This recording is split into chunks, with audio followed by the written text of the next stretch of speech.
야담 황후에 오신 여러분 환영합니다. 구독과 좋아요 꼭꼭 눌러주세요. 오늘의 야담 이야기 시작합니다. 옛날 옛적 조선 중종 임금이 다스리던 시절의 일이었습니다. 전라도 끝자락 송현 고을에는 기묘한 소문이 돌았습니다. 어느 과부를 아내로 맞은 사내는 영락하거나 떠난다는 것이었지요. 하지만 한 머슴은 그 여인을 택했고 그날 밤 그의 손에는 출처를 알 수 없는 금빛 주머니가 쥐어졌습니다.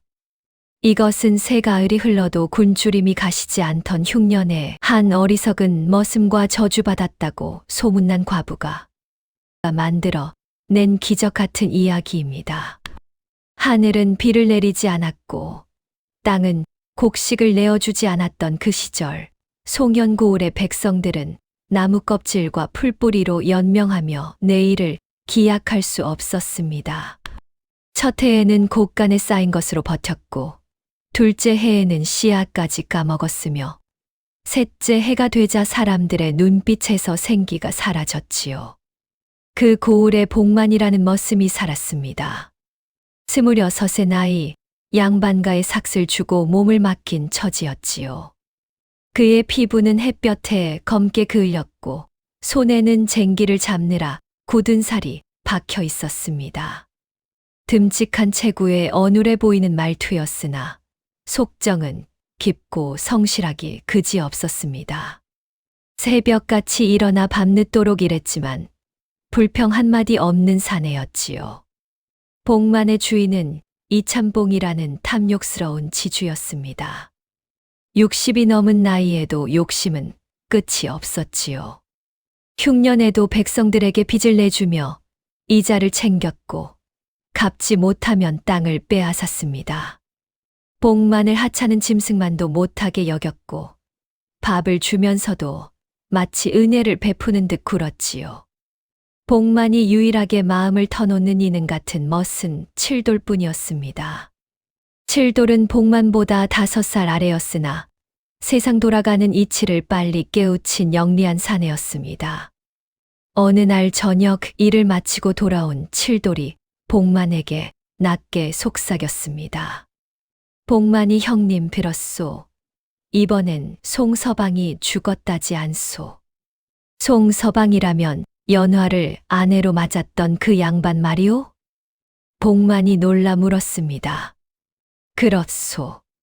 석 달 만에 병으로 앓다 갔다더이다. 그 전에 박진사도 그 전엔 최총각도 그리 되었지 않소. 벌써 4번째요. 칠돌의 목소리에는 두려움이 섞여 있었습니다. 그런 일이 연거푸 일어날 수 있소. 그러게 말이오. 고을 사람들은 모두 연화 때문이라 하지 않소. 저주받은 여인이라고. 복만은 고개를 저으며 일손을 멈추지 않았습니다. 고을 사람들은 모두 연화라는 젊은 과부를 두려워했습니다. 25의 나이에 벌써 4번이나 홀로 된 여인이었지요. 그녀를 아내로 맞은 사내들이 하나같이 영락하거나 세상을 떠났기 때문이었습니다. 하지만 복만은 한 번 연화를 본 적이 있었습니다. 지난 봄날 우물가에서 물을 깃던 그녀를 우연히 마주쳤지요. 사람들이 말하는 것처럼 요물 같은 기운은 조금도 느껴지지 않았습니다. 다만 그녀의 눈빛에는 깊은 슬픔이 담겨 있었고 마치 세상 모든 아픔을 홀로 견디는 듯한 표정이었습니다. 복만은 그 눈빛을 잊을 수가 없었습니다. 달이 뜨는 밤이면 고을 사람들은 우물가에 모여 연화에 대한 소문을 속삭였습니다. 연화를 아내로 맞으면 3년 안에 죽는다더라. 저주받은 여인이지. 그 집안은 대대로 무가 출신이라던데. 신령님이 노하신 것이라오. 인간의 몸으로 신을 모신 죄값이지. 그래도 미모는 가히 절세라 하던데. 그 얼굴을 보면 넋을 잃는다지 않소. 복만은 그런 소문들을 들으면서도 연화의 슬픈 눈빛만 떠올랐습니다. 사람들은 그녀를 두려워했지만 복만은 그녀가 외로울 것이라 생각했습니다. 그러던 어느 날 복만의 삶을 뒤흔드는 소식이 들려왔습니다. 가을 거지가 끝난 저녁, 이참봉이 복만을 사랑채로 불렀습니다. 촛불이 흔들리는 방 안, 이참봉은 차가운 목소리로 말했습니다. 복만아, 내일부터 김진사 댁으로 가거라. 내가 너를 팔았다. 복만은 귀를 의심했습니다. 가슴이 철렁 내려앉았지요. 예, 저를 파신다고요? 내 빚을 갚아야 하지 않겠느냐. 김진사가 밭 2마지기를 주고 머슴 하나를 달라 하더구나. 내가 가면 되겠다. 이참봉의 얼굴에는 미안함이라고는 찾아볼 수 없었습니다.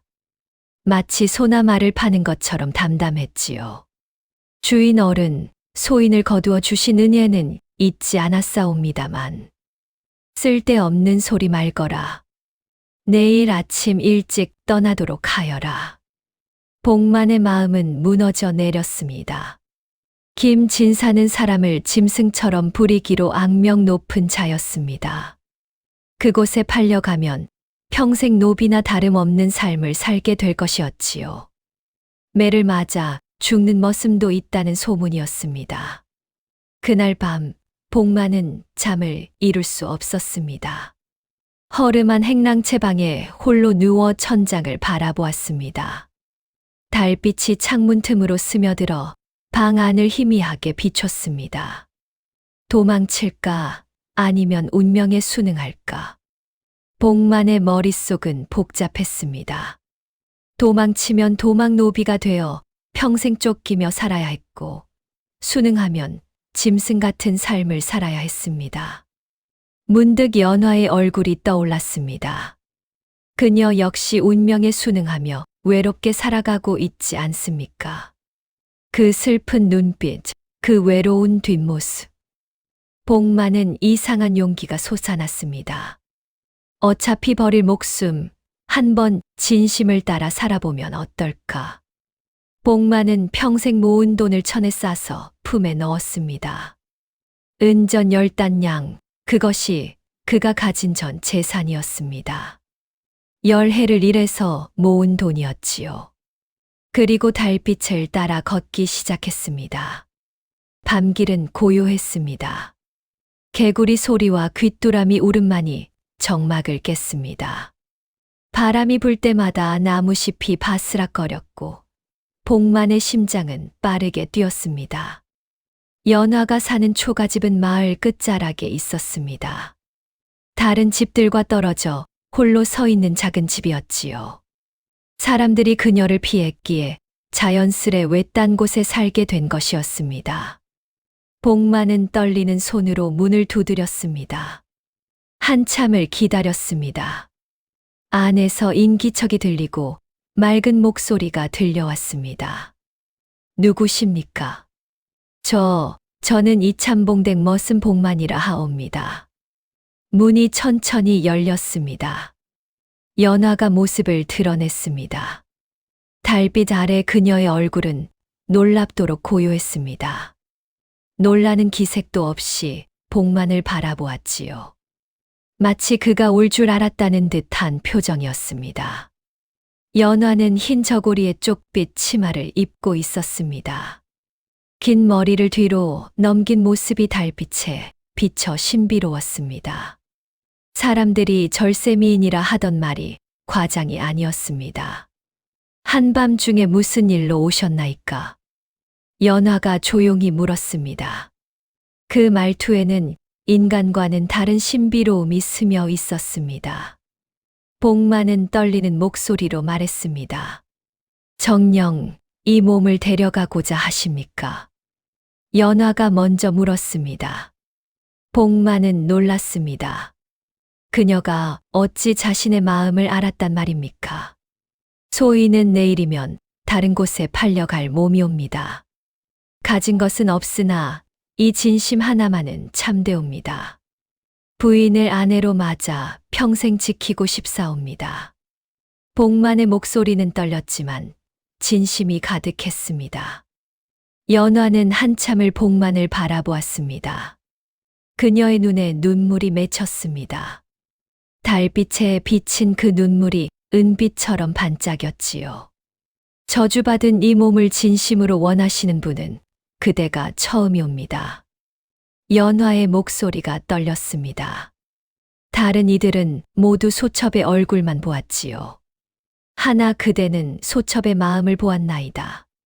좋사옵니다. 그대의 아내가 되겠나이다. 그렇게 복만과 연화는 부부가 되었습니다.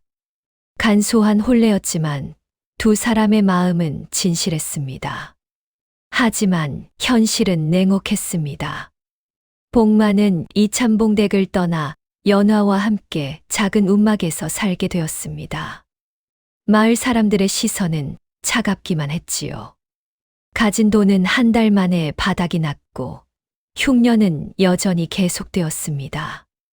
복만은 낮에는 품을 팔러 다녔습니다. 남의 밭을 갈고 나무를 베고 돌을 날랐습니다. 밤에는 산에서 나무를 해다 팔았지요. 몸 쉴 새 없이 일했으나 먹을 것조차 구하기 어려웠습니다. 어떤 날은 죽 한 그릇으로 하루를 버텨야 했습니다. 연화는 그런 복만을 보며 마음 아파했습니다. 밤마다 하늘을 바라보며 무언가를 기도했지요. 복만은 그녀에게 묻지 않았습니다. 다만 곁에서 지켜볼 뿐이었습니다. 부인, 춥지는 않소. 어느 추운 겨울밤, 복만이 물었습니다. 괜찮사옵니다. 서방님만 무사하시면 되옵니다. 어쩌다 나 같은 서방을 만나 당신이 이리 고생하는지 모르겠소. 복만의 목소리에 미안함이 가득했습니다. 아니옵니다. 소첩은 행복하나이다. 진심으로 대해 주시는 분이 곁에 계시니 말이옵니다. 연화가 복만의 손을 잡았습니다. 그 손은 차가웠지만 따뜻함이 느껴졌습니다. 두 달이 지나고 어느 황혼 무렵이었습니다. 복만이 산에서 나무를 하고 돌아오자 연화가 그를 기다리고 있었습니다. 서방님, 이것을 받으시옵소서. 연화가 낡은 주머니를 내밀었습니다. 천으로 만든 작은 주머니였으나 묘하게 금빛이 돌았지요. 황혼빛에 반짝이는 것이 신비로웠습니다. 이것은 무엇이오? 산 너머 바위 틈에서 주운 것이옵니다. 돌아가신 오라버님께서 꼭 필요할 때만 연락하셨나이다. 이제 그때가 된 것 같사옵니다. 복만은 떨리는 손으로 주머니를 열었습니다. 그 안에는 금덩이가 가득 들어 있었습니다. 큰 것, 작은 것 합쳐 10개가 넘었지요.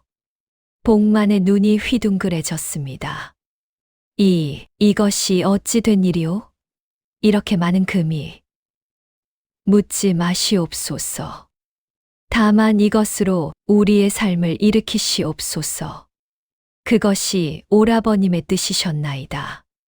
복만은 금의 출처가 궁금했으나 연화의 간절한 눈빛에 더 묻지 못했습니다.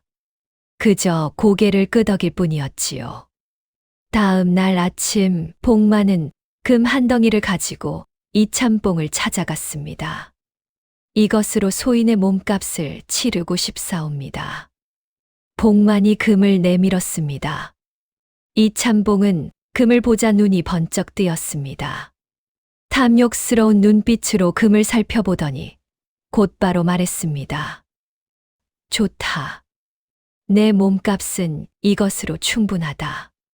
이제 너는 자유인이다. 이참봉의 태도가 돌변했습니다.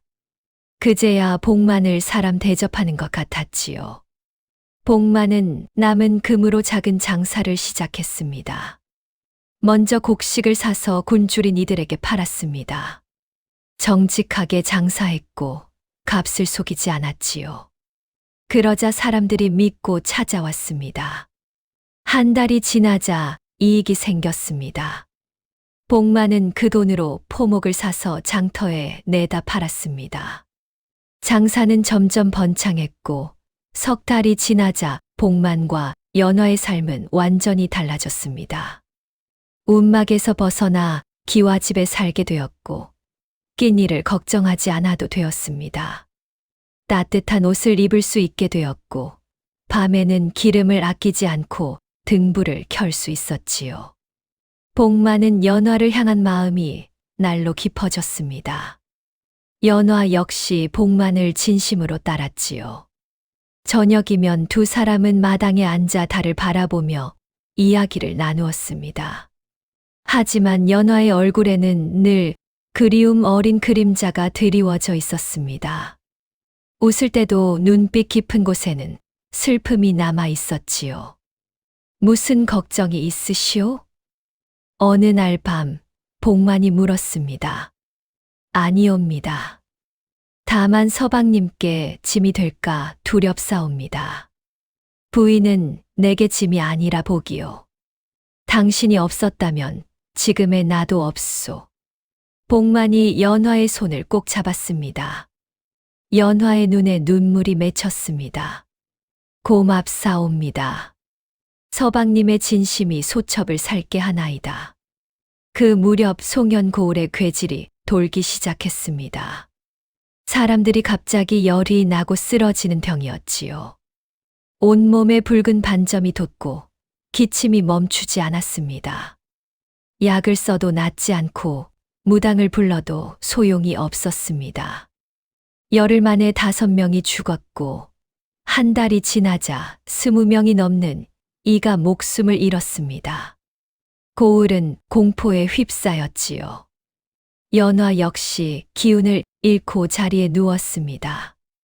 복만은 온갖 약을 구해왔으나 연화의 병은 나아지지 않았습니다.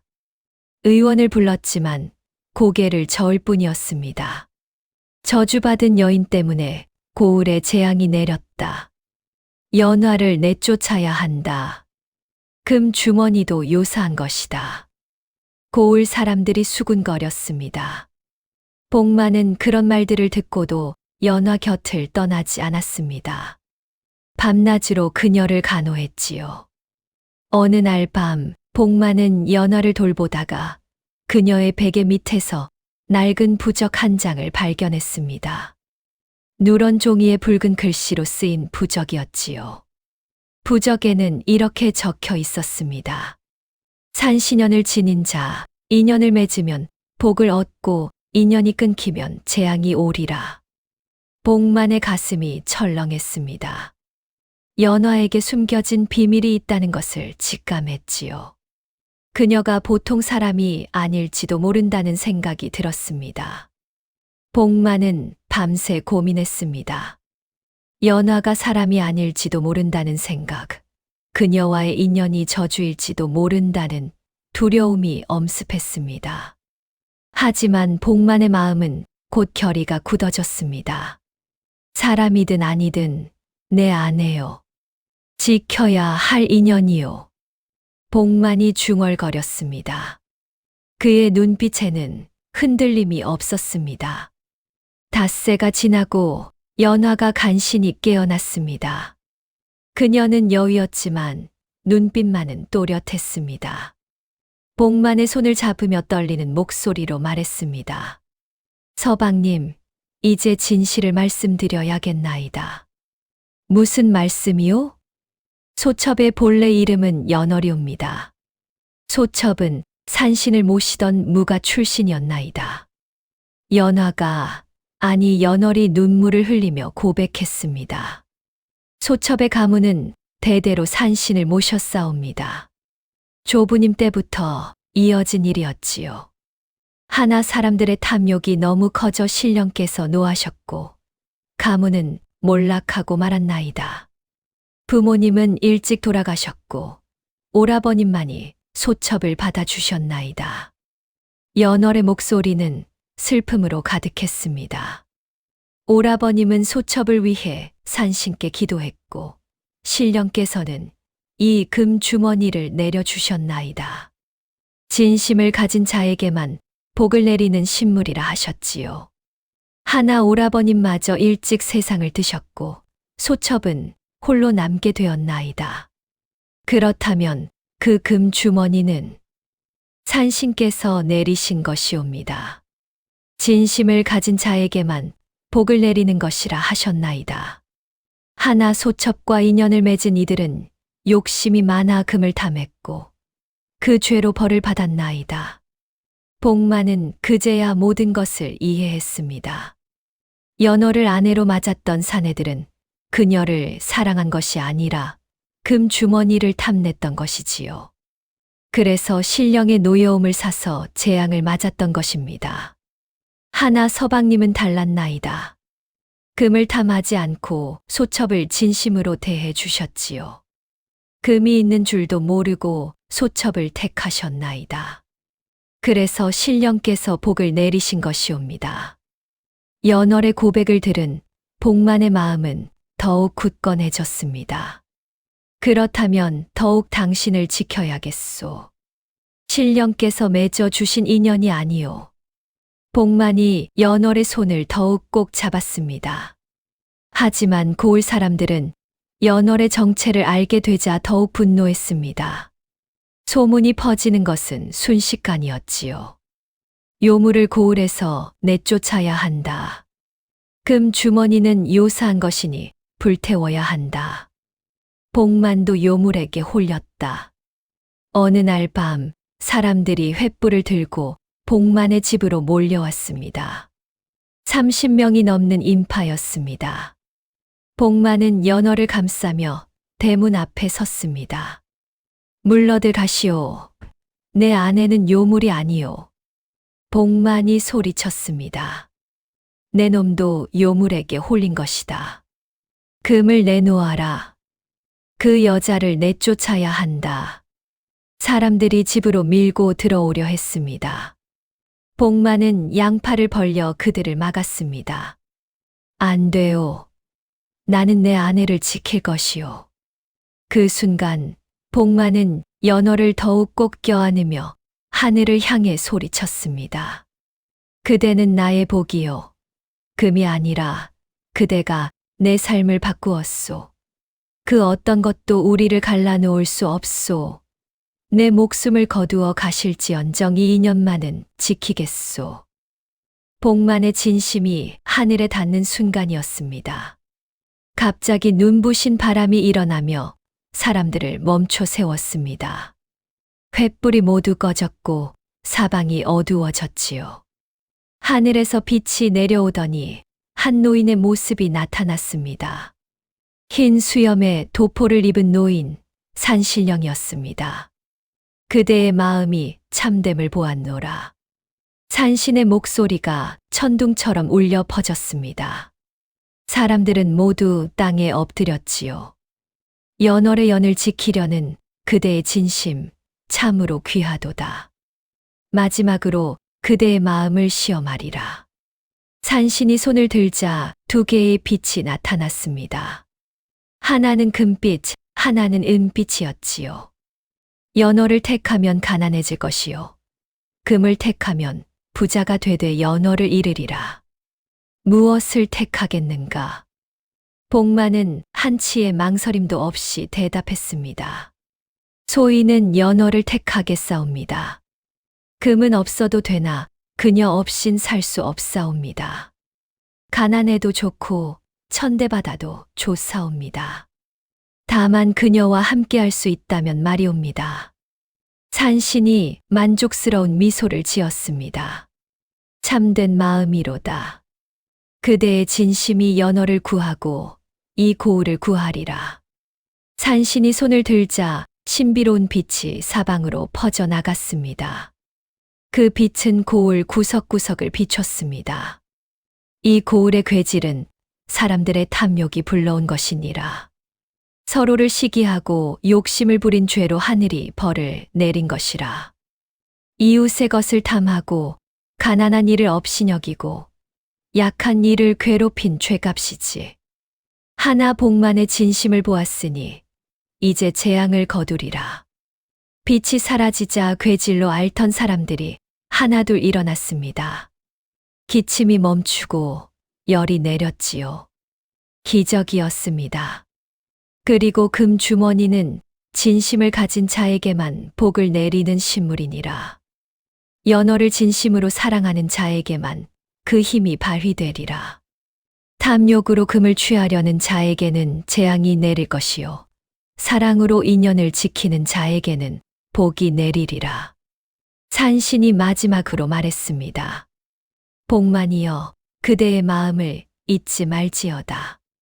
부를 얻어도 겸손하고 높아져도 낮은 일을 돌보라. 그것이 진정한 복이니라.